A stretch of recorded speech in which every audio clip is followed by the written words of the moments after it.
Vector को बनाने के लिए हमें क्या करना चाहिए, आपको किन किन बातों के ध्यान देना चाहिए।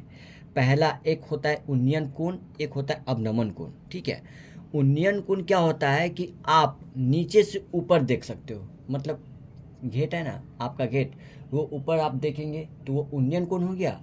और वही चीज़ आप नीचे देखते हैं, अपने सर को नीचे झुकाते हैं तो वो अवनमन कोण होता है। चाहे आप छत पे चढ़ कर आप नीचे की ओर देखते हो तो अवनमन कोण होता है, या आप छत पे चढ़ कर फिर ऊपर की ओर देखते हो, उन्नयन कहते हैं। तो ये दो बात बहुत अच्छी तरह से मालूम होना चाहिए आपको। और ये तो देख रहे हैं ना, sine theta, cos theta, tan theta, cosec theta, sec theta और कॉट थीटा। ये इस मैथ को बनाने के लिए ये दो बात का, जैसे में ना होता है चाय बनाने के लिए चीनी ज़रूरी होता है, उसी तरह आपको इस मैथ को बनाने के लिए ना ये और ये फार्मूला बेहद ज़रूरी है, बेहद।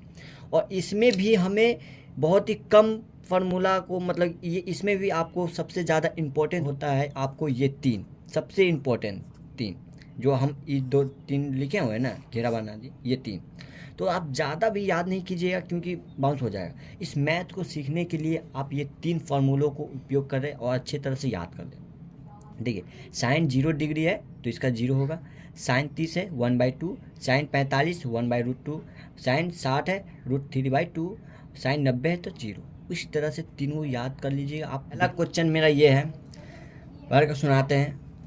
आंधी आने से, ठीक है, एक पेड़ टूट जाता है, बिल्कुल सही है। जैसे में पेड़ खड़ा हुआ, आप लोग भी देखते होंगे, ठीक है, आंधी आता है तो पेड़ है, उसका आंधी आने से पेड़वा कैसे टूट जाता है, उसी तरह। और टूटा हुआ भाग इस तरह मुड़ जाता है। आप देखते होंगे कहीं ना कहीं पेड़ टूटने के बाद वो ज़मीन से टकराती है, होता है कि नहीं, आप देखते होंगे। तो वो मुड़ कर वो कहाँ जाए, ज़मीन पर गिरे।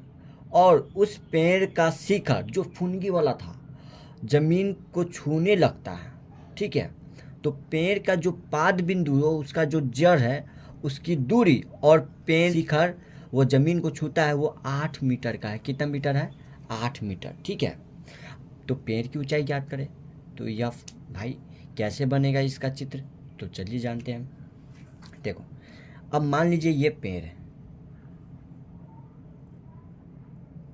इस पेड़ है, ठीक है, पेड़ है ना। चलिए, इधर से खूब आंधी आया, आंधी आ रहा है, आंधी आया, आई बेचारा पेड़ आधिया पर से टूट कर नीचे गिर गया आंधी आने से, ठीक है। और यह क्या है, ज़मीन पर गिरा हुआ है, तो इसको आप ज़मीन पे इस तरह से लेटा दीजिए, ठीक है। होने के कारण ये पेड़ ऊपर वाला है, तो यहाँ से बेचारा टूट कर ये ज़मीन पे आके नीचे गिर गया।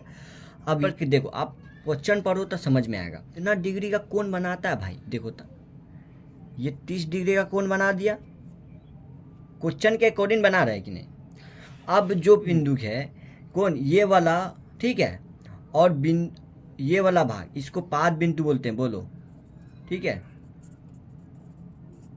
मतलब कि तल, ठीक है। और उसके बाद पेड़ का शिखर, तो पेड़ का शिखर ऊपर वाला है, मगर टूट कर कहाँ गिरता है, ये ज़मीन पर नहीं है, ज़मीन को छूने लगता है। तो इसका दूरी और इसका दूरी कितना है, 8 मीटर का, बिल्कुल सही है कि नहीं। देखो तो ये पाद बिंदु है और पेड़ का शिखर ये है, मगर आंधी आने के कारण ये शिखरवा टूट कर यहाँ पे गिर गया, तो इसमें कितना मीटर का फासला बढ़ गया, तो 8 मीटर का फासला बढ़ गया, बिल्कुल सही है कि नहीं। चलिए, अब हम इसका नाम दे देते हैं। आप नाम से में हम दे दिए ABCD, ठीक है। तो आप क्या कीजिएगा, ये शिखर है तो इसको H इसको मान लीजिए, X इसको मान लीजिए, कोई दिक्कत।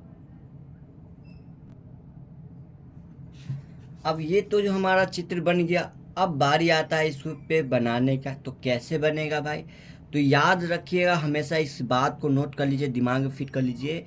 जो हमें मान निकालना है उससे मतलब रखना है, और जिसका मान दिया रहेगा उससे मतलब रखना है। तब ये तो याद रहे कि हमें किसका मान निकालना है, एक ऊंचाई का, एक दूरी का, मतलब दोनों ऊंचाई का मान निकालना है। ऊंचाई ये दिया हुआ है ना, और हमें इससे मतलब रखना है कि नहीं। तो त्रिभुज ए बी सी में, ठीक है, त्रिभुज ए बी सी में।